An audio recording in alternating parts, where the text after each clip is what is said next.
So conducting a concept call, we have some, there you go, have some transition, some graphics going on here.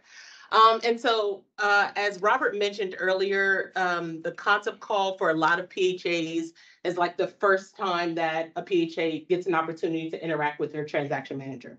For some of the larger PHAs, they have this ongoing relationship just because they've been through the deals, they've converted a number of projects. But for some of the smaller PHAs and for a lot of the PHAs, this is the first time. So holding a concept call is always important, even if after reviewing some of the documents, and we'll go through those later, you decide that the project is not ready. It's still important to actually hold the concept call so that for a lot of these PHAs, it's still providing direction, if anything. The purpose of the concept call is for the PHA to demonstrate that the plans are sufficiently advanced to warrant review by HUD. I like to always say that the project is cooked. And so once it's cooked, it's ready to come in. And then if so, we can move forward with inviting the PHA in to submit the financing plan. So we'll first start with these few slides, and then we'll actually go through a concept call on the RAD resource desk, just explaining the buttons you need to click, giving a live view of going through the concept call. We use, and I'll go through that, but on the RAD resource desk, there is a concept call checklist or a script that's also used for during our concept calls, and we'll just kind of give you a run through of that one as well. So assigning a concept call, assigning a concept call, we have our concept call meetings every Wednesday. We have really bad luck at this because concept calls come in after our meeting. So we'll have a meeting, we'll say there's no concept calls, and then Thursday morning we get a thing that a concept call is in. But in a perfect world, the concept calls are assigned by the branch chiefs every Wednesday to a transaction manager. It's really about, I guess, workload, who's up next, who could use another transaction. Once a concept call is assigned, it should be scheduled no later than 7 business days after your assignment. Next. So who are we invited to concept calls? So it depends on what they're converting to. If they're converting to the PBV or project-based voucher, you need to invite a representative from the PHA, the transaction manager, the branch chief, and then PIH field office point of contact. If it's in PBRA, if they're converting to PBRA, the participants are the same. The only difference is the account executive or multifamily must be on the call. These are the required participants. Now, the PHA oftentimes will invite forward the invitation to like everyone on their teams. They have their developers, they have contractors, architects, and they make it like a real dog and pony show. That's okay. More information is always better. The more we contact, especially if we have issues or things arise, we like to have their third-party people on the call. But once you submit it to the PHA, who the PHA decides to invite on the concept call is up to them. Just to kind of thread the needle here, a lot of that is what your grant inspectors are doing your kick-off calls. Okay, so you all are not inviting people to submit because, as I said at the beginning, they've gotten in through the application process, so they're going to be moving towards a transaction plan anyway.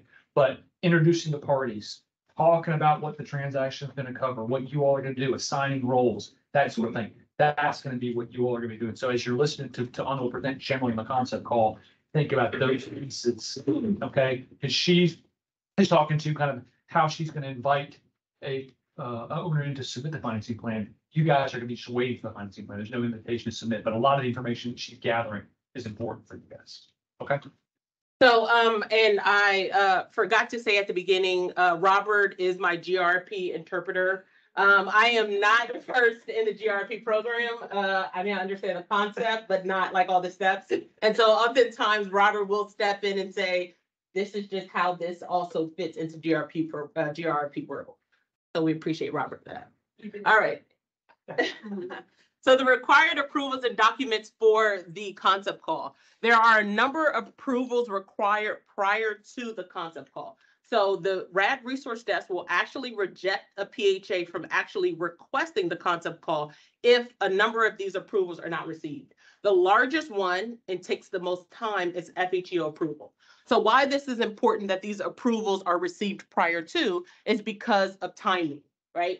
For PHAs at this point, when we say that we want the project to be cooked, that means that we don't want to now wait 30 to 45 days or 45 to 60 days, however long it takes, for FHEO to now do these approvals. And sometimes it comes with rejections and back and forths. So we want to make sure that when the project comes in for a concept call, the FHEO approvals are received. And I think that you went over those earlier, but FHEO approvals, change of occupancy, if you are changing the number of units or reconfiguring reconfiguration in units, if it's new construction, so site and neighborhood standards, if you're changing the population, so if you're going from senior to family or homeless designations, at least them out. Accessibility.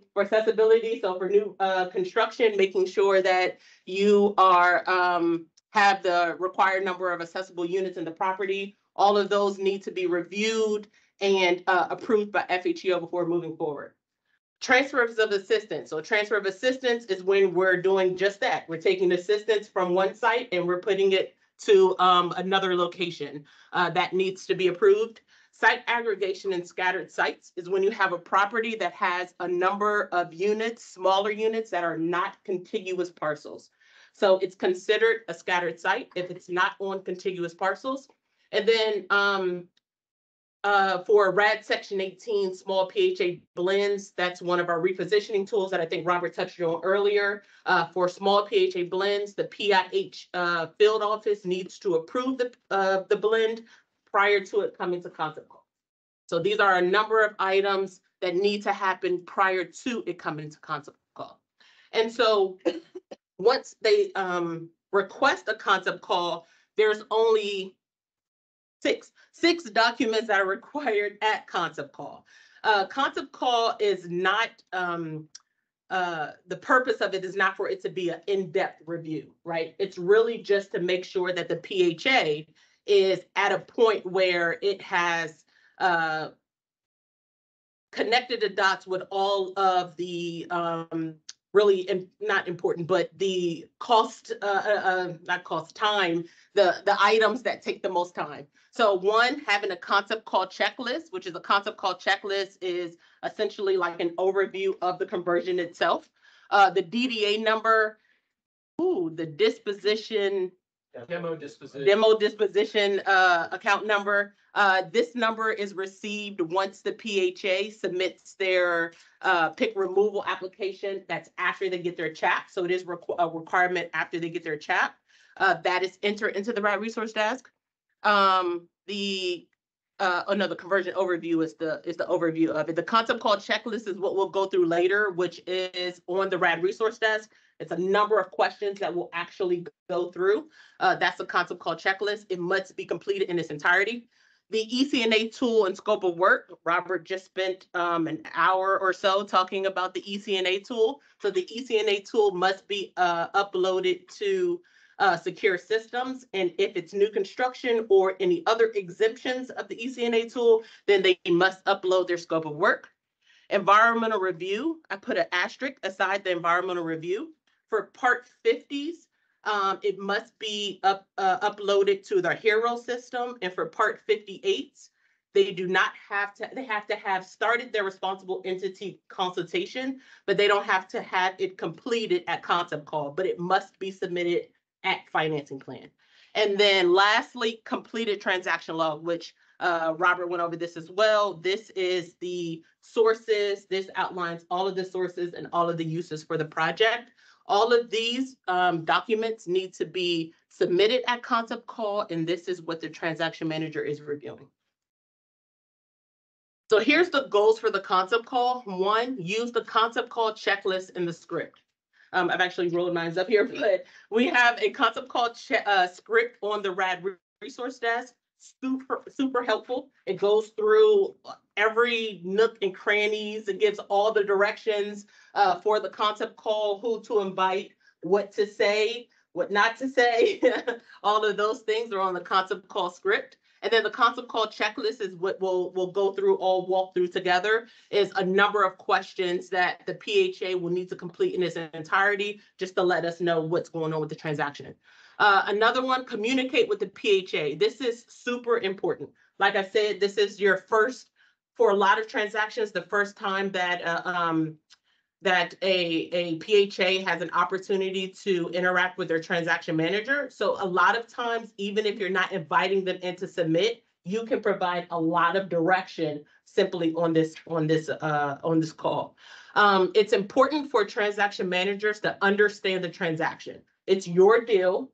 You have to understand what's going into the transaction. You have to understand it. If not, ask questions. This is your opportunity to ask questions.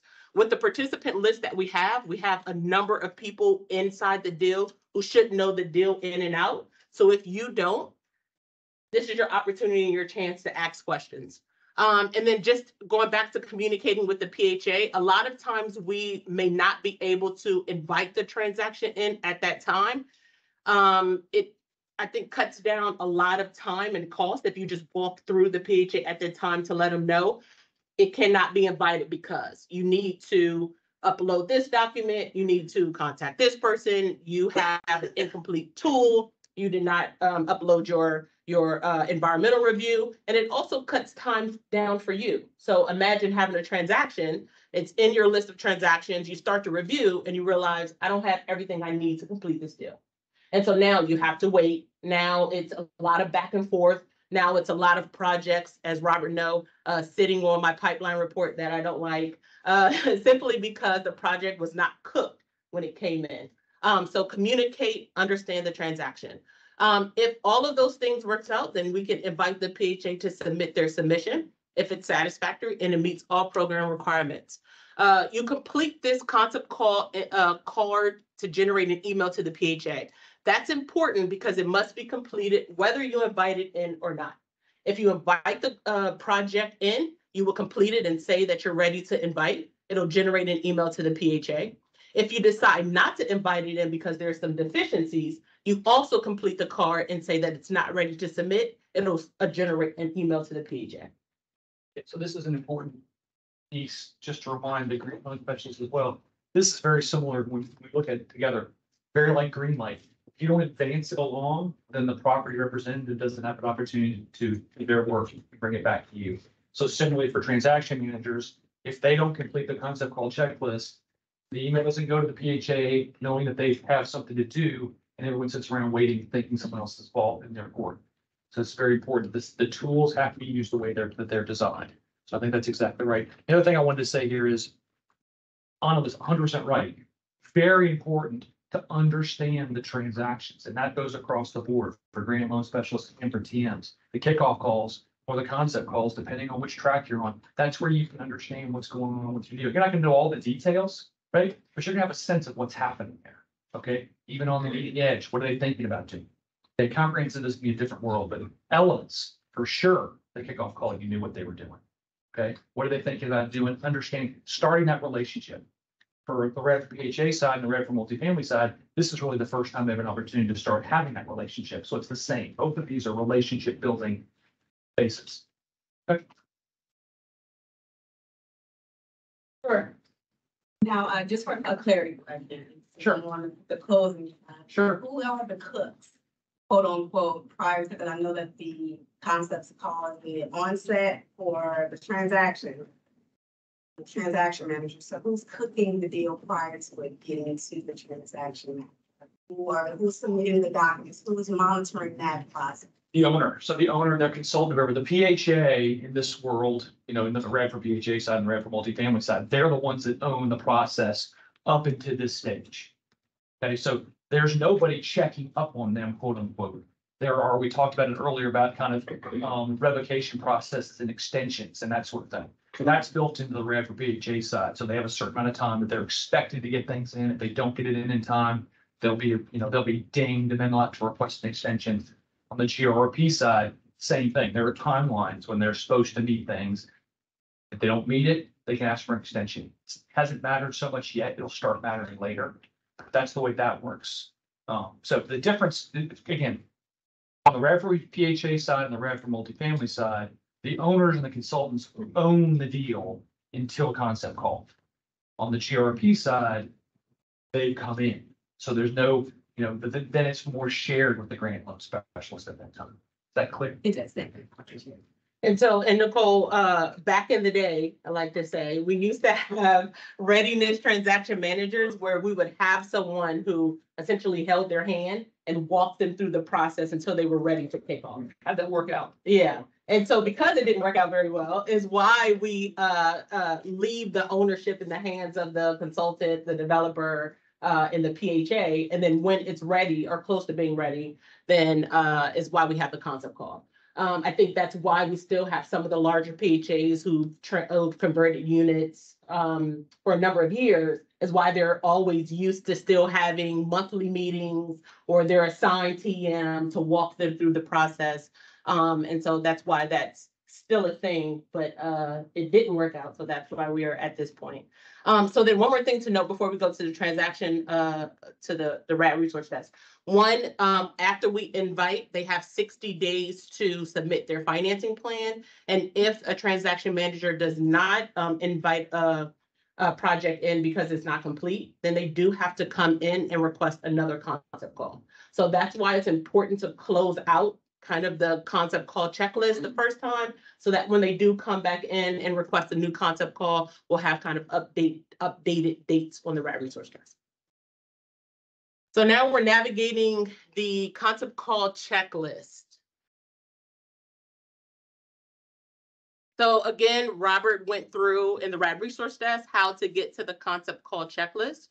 And here it has the date at the top. So we'll first start at the top. The top here, we have the date that the concept call was requested, and then the date that the concept call was also invited. It also has project specific information at the top that talks about just background information about the PHA. And then we have what financing plan grid, which I think William is going to talk a little bit more, but I will say is the financing plan grid changes depending on what type of project it is. So if it's FHA, this will say FHA. If it's LIHTC, it'll say LIHTC.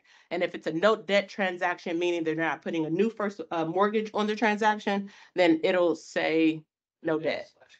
Yes, / conventional. All right. And then here are some other check boxes that this is a new construction property. They're using 4% tax credits.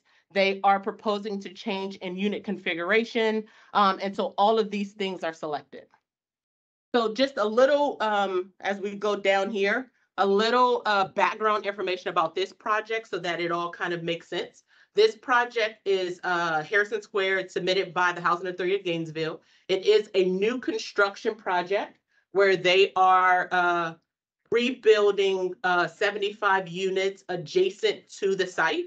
And remember the word adjacent, you'll see why that matters in a minute, adjacent to the site. So it is new construction. So a lot of these, and they're using a RAD Section 18 PHA small blend. So a number of repositioning tools, a number of little nuances they're using here that's offered in the RAD program. So first question, is the transaction involved in any new construction? It's yes. It makes it clear that if it's yes, then they need to meet the floodplain standards and they must certify that the architect prior to HUD approval. And so did you go through what this meant? Okay, so in our supplemental notice, there are requirements for any new construction project that the property has to be built at certain elevation levels. And so if it's new construction, they have to receive a certification by architect just to say that it's being built at these certain levels. Are the units at the converting project 100% vacant? That is rare. I'll give an example for that. I have a project that we just closed. It's in Chapel Hill, and the units were vacated about 2 years ago because they had a chronic mold problem. So in that instance, it would say yes, because they're 100% vacant. All of the residents were relocated under the ACOP. But in most situations, there are units in the building. So for this particular project, it's actually 100% occupied, and so it's no. ACOP. So, spotlight. All right, so for that particular project, because it was prior to it coming into RAD, the PHA has an opportunity to, if there's life and safety hazards, if the residents need to relocate, usually for those life and safety concerns, that they are able to relocate them under their public housing, internal transfer plan. The thing to remember here is that until the project closes, these units are still public housing. And so because of that, they give them an opportunity to be able to find another mechanism to relocate residents if necessary. So if we go down here a little bit more, they start to ask questions about the construction itself. And so these questions just ask whether or not they're addressing any concerns for the residents. It's new construction. So if this was a new construction on site, for noise, dust, inconveniences to the residents, making sure that in their resident engagement meetings, they are talking to them about what's to be expected for the resident. This right here is one that gives Robert heartburn. It is the broadband infrastructure for all tenants. It is required that they include broadband infrastructure, either wired or wireless, in their new construction deals. It's critical for this to be updated at concept call, but there is another opportunity for us to get this information. So at financing plan, we can ask the question as well, but they should be entering this in at the concept cost checklist stage. Zero. It can't be. They have to do it. This is a requirement. GRP 2? Yes. Yes. So here is a transfer of assistance from the current property to another property. So this is one that I always get hung up on because transfer of assistance is it's transfer of assistance where you're taking one assistance from one building and put into another. However, there is red language or language here that's in red font that makes it clear that if you move to an adjacent site, it does not require HUD TOA approval. So, but it does highlight the fact that although it's not required, environmental review for both the converting site and the covered site is important. So this right here is what you need to make sure in your concept call, you are alerting your PHA to say, although you are transferring the assistance from one site to the other, in order to release the DOT on the site, you have to get environmental review. You have to get environmental clearance on the site you're transferring from. And so this is something that must be alerted at the concept call stage. So transfer assistance here because the adjacent site, the reason that is allowed for is that the housing already exists and the site in its totality is considered to be an acceptable site since the housing's already there. But normally, when you transfer the assistance to a new site, the FHEO requirements are around minority concentration, poverty segregation, that sort of thing. So they're going to look at that. In this case, if it's adjacent, the determination was made that since it's already there, it can stay there. So that's why the distinction of adjacent site. That's why Anna was correct. It's very important to have that because oftentimes PHAs try and transfer assistance to places that they should not be transferring, and thus they don't get it if they find a new site. So the next sort of questions talks about the units. The units provide unit information. The next one is, are you reducing the number of units and are you proposing to change the unit configuration in this transaction? You would be surprised how many times a PHA will say no to this question simply because then it doesn't require them to get FHEO approval and it bypasses the time that it takes to get FHEO approval. And then you're having a conversation with them in a concept call and you're saying, well, wait, if you're taking your one bedroom unit that was currently offline to play bingo, and now you want to turn it into a 2 or 3 bedroom or vice versa, you need to make sure that FHEO provides approval for that site.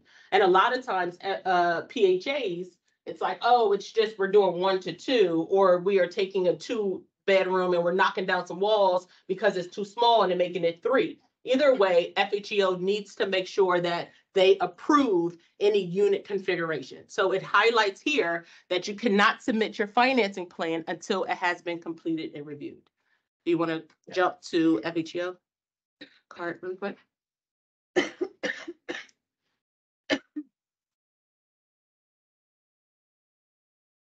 Way before, yeah. Can you jump to that? Yeah, FHEO card. So, and then for transaction managers here in the FHEO card, which Robert highlighted earlier, that because they have unit configuration and change, that the PHA is required to submit documentation. It then gets assigned to an FHEO reviewer. It gets approved, and we get a submission approved date. Once an approval date goes into this box here, it now allows them to kind of move forward to submitting a concept call. In this particular case, we had a whole bunch of stuff. So they had to do a site neighborhoods approval. They had to do unit change approval, and they had relocation more than 12 months. So they had a bunch of FHEO stuff. So many times you've got PHAs that are looking to move more quickly and think that they can bypass this by answering the questions. No, and concept call, this is where you have to catch that for sure. Are they sent back then? Let's say you discover this in the concept call, that they skipped a step. What happens on, if you catch this? At concept call, yes. So we will not allow them to move forward, and we'll send them back to, and they'll have to request a new concept call. There are times where they've submitted a financing plan, and then we have conversations with them and they realize like, oh, we have to get FHEO approval. And so oftentimes we'll then send the financing plan back, allow them to do their due diligence on their end, and then they'll have to start the process again. So it'll behoove the PHA to do it correctly, but we know that they don't always.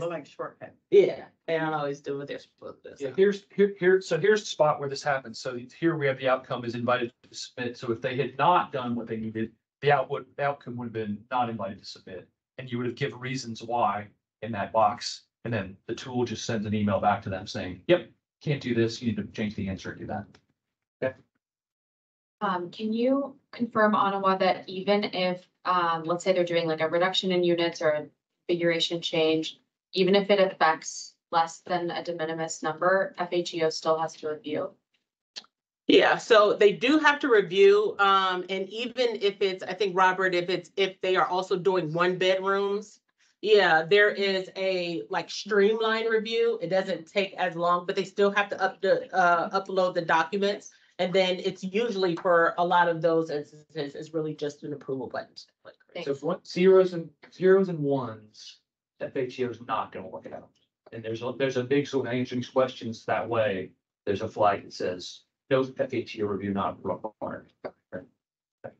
So we have a new section. I think this is what Robert is on now, that this particular deal is a bit old. And so because it's been around for a long time and we're constantly updating the RAD resource desk, oftentimes you'll go back to old projects and you realize that there's a number of blanks, and it doesn't happen to be because the PHA just failed to answer the questions. It's just because it was updated or rolled out after the project was submitted to financing plan. And so now we have this section here. Is Robert, is that what you're highlighting? No, what you were just showing that was blank, yeah.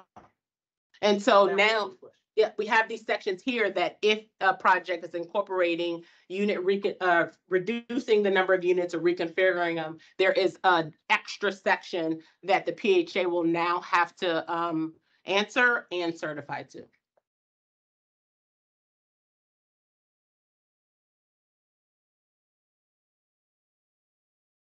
All right, so this section here talks about repositioning tool, I think was highlighted earlier, which is RAD Section 18 blends. With this section, it lists one, if they're doing a RAD Section 18 blend, which one? The options is either a small PHA blend, which is only an option for PHAs that have less than 250 units, or it's a construction blend. Construction blend, I think there's some extra boost for high cost areas. And then also, if you're using 9% low-income housing tax credits, you are unable to use a construction blend. So like this project, they are using 9% low-income housing tax credits, but they can blend because it's a small PHA blend with less than 250 units. The next question is, do you currently administer 250 or more vouchers? It's no. And then have you selected agencies to administer your voucher? So I think I heard John earlier talking about some PHAs in Georgia. There's a really small number of PHAs in Georgia who actually administer PBV vouchers. Most of the vouchers are administered by the Georgia Department of Community and Development or Community Affairs. They administer the vouchers. So for this particular project, although they are converting to PBRA, because they're using the Section 18 Section 18 blend repositioning tool. They're doing an 80-20 blend, meaning 20% of the units are converting under RAD, 80% of the units are converting under Section 18 blend and receive project-based vouchers. They need an agency to administer those vouchers because they do not have vouchers of their own. They can partner with another PHA who will give them vouchers. Or in Georgia's case, they have the Georgia they have this state entity that administer the vouchers. So say here, have you selected who administer? Yes. Who will be, they have to highlight that it's Georgia Department of Community Affairs. And then they ask, through this transaction, will you be closing out of public housing? This is important because if they're closing out of public housing, then if they have any Faircloth units, which is authority to build extra public housing units, then they will not be able to rebuild those units. So important for them to either decide if they're closing out and forfeiting their ability to rebuild any more public housing units, or if they would like to rebuild, then they would answer no.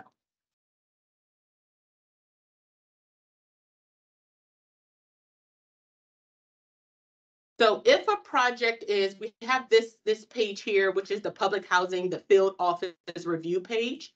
If they are one, doing a RAD Section 18 blend, and they also need approval for the PHA administering the vouchers. So we rely on the public housing, the field office, to review who the administrator of those vouchers and to do a repositioning plan and approve that repositioning plan for all small PHA blends. So that's why it's important for this to happen prior to it coming into concept call, because the Section 18 repositioning tool is one that provides a lot of additional revenue. So this is when you're underwriting a transaction, this is a lot that's going into it, because the rents are at fair market rate, fair market levels, is why it provides a lot of kind of cash flow or revenue for your projects. And so because when you're talking about underwriting, because it's such a large chunk of money, we want to make sure that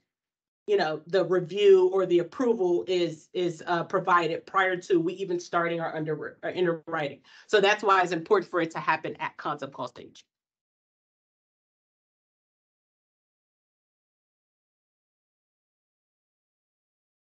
Good point. And then after the Section 18 part of it, there was a relocation part of it that also, okay, so there's also a relocation review. We want to make sure that residents, if they're relocating either temporarily, which is under 12 months, or they're doing permanent relocation, we want to make sure that the transaction manager has provided adequate notices to the PHA. They're identifying if a relocation will occur. They are identifying how they'll pay for relocation and just providing all of the information as far as relocation for these residents. For this particular project, because it's a brand new building that's being built adjacent to their current building, they're actually going to stay in their current units until they actually build the building next door and then convert to RAD. Once the building is built, they'll then do a one-time move to the new site. And so that's why there's no relocation here, because they're only relocating one time to their new unit. They're not going to relocate off-site and then come back on site once it's being built. And it's important when they're doing their Section 18 relocations. One of the exhibits for a Section 18 blend is the relocation plan. So relocation plans are always important because it provides a deeper insight to how they plan to relocate these residents, what notices were provided, and any funding sources that's needed to relocate these residents.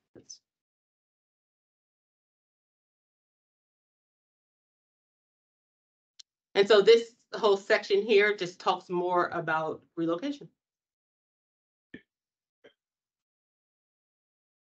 Determining what's an adequate amount or size of the relocation budget, or do we just leave it to the PHAs and kind of figure that out based on what's available? So we'll leave it to the PHAs, but it has to be reasonable. That's. So we'll look at it and say, you have 100 units, but you budget 60,000 for a 12-month relocation. That's not enough. And then we'll push back to you need X amount. Well, so that's where the plan, so that's actually a great question. That's where the plan becomes important because it depends on where they're relocating. Are they relocating them temporarily to other sites that they have in their portfolio? And so because of that, maybe they're just paying for boxes and maybe they're just paying for a moving truck to take them there temporarily. Or are they don't have enough units in their portfolio. So now they're relocating to market rate units, or maybe they're temporarily housing them in hotels or, something like that. Then the budget will need to be much higher because now they're paying, their expenses are much higher. So it's important for them to explain all of that in their relocation plan. And then if it's not explained, that's a good question to ask them. But to his question, it's really the PHA that's going to be reviewing the relocation plan and determining if it's sufficient. Yes. Okay. And then we just read it to see if it makes sense. Okay. If they're telling us that they have 100 residents and they've budgeted $2,000, then we know that, we've all rented a U-Haul. We know that, that's a lot more, it's gonna need a lot more money than that, so yeah. Yeah. Correct. Translator? That's correct, yeah. Okay. That's correct. Yeah. Well, there will be more conversations about what relocation means in GRRP, Okay. for sure. Yeah, yep, yep. Yeah. Yeah, because typically HUD does not approve relocation plans. But just the This is about RAD, yeah, Mhm. exactly. So, but we will be figuring out what we're gonna do with GRRP, for sure. So I think right now the idea is that there'll be a similar cursory review done by the grant line specialist to make sure that it seems reasonable, it makes sense. So Yep. eventually green light will, I guess, be as specific as this or? No, green light's not ever gonna be specific. Oh, okay. No. So, Green light is processing the checklist that you've seen and those sorts of things. mhm. They'll be that will be built out, but nothing like this. Nothing is specific. Okay, that's good. Or bad. Depends. So I think the rest of the questions here, just highlights, go down. Well, yeah, accessibility. Yeah, so I think the rest of the questions just goes into some of those FHEO related questions. Accessibility, that's what this section is used to feed into, I think, the FHEO slides. And then unit configuration and all of these things. Yep. So these are all the FHEO specific items on the concept call. And so when you're having your concept call meetings, then it's important to go through this checklist. Like we said, how we identify, there's a number of times that PHAs, either they answer it incorrectly, they don't know either how to answer the questions, they don't know what they need to put in there. So it's time for us to just have a conversation. Even if you're doing your cursory review of those 6 documents and you recognize that they have not answered it completely or they haven't uploaded certain things, it's important to still host the concept call just to be able to walk through that and tell it that.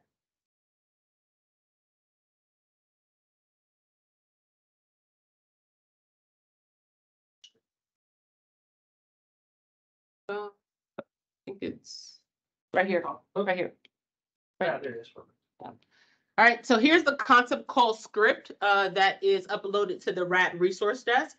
Again, this concept call script tells you everything you need to know about concept calls, what to say, who to invite. It provides timelines. It even has like essentially how to introduce it, what to review for all of these things. So these are questions that you need to ask. Doing certain in-depth reviews, so making sure that it's complete, making sure that a lot of the engagement that's needed with either the SHPO or the TIPO for environmental, if it's FHA related, making sure that you reach out to the field office to get timing. Another important question for the concept call is timing. A lot of times PHAs have they have tax credit deadlines, they have deadlines for financing, a number of things. It's important for us at concept call to just be aware of what those timelines are. A lot of times, even with their own deadlines, they need some shuffling along from the transaction managers to let them know that, hey, I have contacted Nicole, who I'm always sending her emails with rush projects, so don't do that. But I am contacting Nicole, or I'm contacting the closing department to let them know that we have a project that must close however long because it was either held up in FHEO or they couldn't get their tax credits, and now they have a must close deadlines. And so we're collaborating with closing at this point. So it's important to discuss timing if it's FHA related, to timing when it comes to their financing sources. This is important to discuss at this time. Ready for grant loan specialists. This is in the SOP and the checklists and teams. So you have this already. But also important to note that there's no closing coordinator for you all. So all the stuff that I was just talking about, you all know that. You need to remember that as your move through the closing. Okay, so the good news for you all is that there's no handoff. The bad news is that you're responsible all the way through. That's great. I prefer that one. You say that now. I worked on the coming to Yeah. at the state level closing deals. And the handoff is always a tricky part because you're backfilling so much. Yeah. Then 9 months from now, there's something else that pops up and you're going through your notes trying to find the answer to it.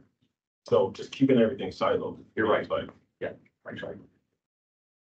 Do you want to look at the financing documents? Yeah. Yeah. Is this just for concept call, right? Yeah. Yeah.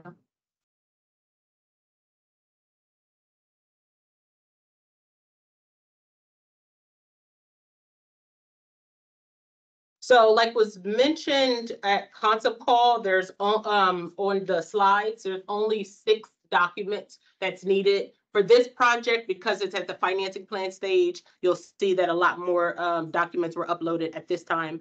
But when it did come in at concept call, there were only a number of documents that we actually reviewed. So one is the conversion overview. Oh, I don't know if it's going to review it. Okay. So one is the conversion overview. And then, like I said, the conversion overview just provides all of the background general information about the project itself. It goes into everything that you need to know or should be knowing about what they're doing, what they're proposing. We keep going for this particular project because it's a TOA. They should also tell you what they're doing with the site that they're transferring the units from as well. It goes into ownership, if there's any title issues. We've now moved, before it wasn't the case where they had to actually track down their titles and their policies. We didn't have that at financing plan, but then it'll get into the closing department and they'll have a number of issues that they had because they put the DOT on the property 50 years ago and they just forgot, or they had some issues with their title and they forgot. So now we're requiring to make sure that one, they have reviewed the title, they pulled the title policy, they reviewed it, and that they have uploaded to the RAD resource desk, so that's on everyone's radar. If it's a RAD Section 18 blend, just making sure that they're identifying the percentage, whether it's construction or it's small, the percentage that they they qualify for with the RAD Section 18 blend, and then all the other information about the RAD Section 18 blend, the number of units, how they're blending, all of those things should be on the concept call as well. All ownership information, if there's existing debt on the property, if the debt is going to be is going to stay with the property, if it's going to be paid off at closing, all of this information, the development budget, so going in and just providing some details about the development budget, all of this information should be completed at this stage. And should match up with what else they've entered in transaction log. Yes. So if you read in the conversion overview that they're adding debt, then you go back to the transaction log and you look at the sources and there's no loan, that would be a problem. The next one, and you've already touched base on the CNA tool, but in reviewing the CNA tool, there are questions on the checklist that asks whether or not the ADRR and the IDRR, whether those items match up with the CNA tool. It's important that you check to make sure that it does. And then also the upload here for that is either this particular one, project, a CNA tool, both the narrative and the tool they were exempt from it because it's new construction with 9% low-income housing tax credits, and they are pledging $450 per unit ADRR. So if any project, new construction, LIHTC, is doing $450 per unit, then they are exempt from the tool. Both components. Not see that GR. The next one is the environmental review for this particular one because they're doing part 58. I mean, part 50, it's PBRA. Then they are to upload the environmental review in the HERO section. Keep in mind, because they're also doing a transfer of assistance and because they've already completed their environmental on the originating site, they have also completed the part 58 for that project onto the RAD resource designation. And so you only in times where, and a lot of times the part 58 is not completed at this time if they're not releasing the DOT at closing. So for a lot of projects, you may not see both the part 50 and part 58 at financing. But that is a question that should be asked at concept call. The next one is the transaction log is the next one, making sure that the transaction log is updated. These units right here always gets missed. So if there are additional units in the building, whether it's market rate, if it's affordable units other than RAD, if they're LIHTC units other than RAD, this doesn't consider the RAD unit. So for this particular project, they're doing a RAD Section 18 blend. There's currently 75 units, and then they're adding an additional 85. I don't know if that's right. 85 units. So that needs to be updated, but they always seem to miss that. And then here's their GPR rents because they have other units in their project. If there was market rate units, you'll see the revenue for that unit. And then because it's other affordable units, you'll see the revenue here. So just making sure that the financing plan is all updated and the financing plan makes sense. Does your sources and usage match? Do they have two hard loans in their hard debt? A lot of times you see, it's rare that you'll see two hard debts here, but a lot of times they want to either have public housing funds here. They're trying to loan to themselves in hard debt. You can't do that. Or they'll have two hard debts here. You can't do that. And so just making sure that you look at this, a cursory review, and say, that's going to have to change. Also, if they are saying in their conversion overview that they have construction financing, making sure that they include the construction financing on their transaction log. Yeah, I would just say that one of the most important things to remember about the concept call is it's really is a completeness check as much as anything else. Don't get bogged down in the accuracy of some of this stuff. You want to start seeing it's a reasonableness test. It's just seeing what's there, right? Kind of like when your GLSs are going through your stuff, it's been taking the process off. Do I have things that I need? Are you aware of what's going on? To get to know you conversation. Yeah, as a transaction manager, I got popped on the hand a lot by Robert because I always was underwriting transactions at Concept Call. I would let them know that they're gonna have to change this, you're gonna have to go back and do this, and Robert is always reminding me that it is a cursory review. It's really just to let the PHA know that, there are some items that might jump out at us, and we're gonna have a further discussion once the project comes in. But we're really only doing a cursory review of these 6 items. So now you're at a point where the project is what I like to say is cooked, and you are now ready to submit your financing plan. We'll kind of go back to that grid. It will be selected as you are ready to submit here. You're going to be invited in to submit your project, and then you'll submit your financing plan and upload the rest of your documents. So I think that's all for Concept Call. And I'll turn it over to William, who's up next to talk about the next stage, which is reviewing a financing plan.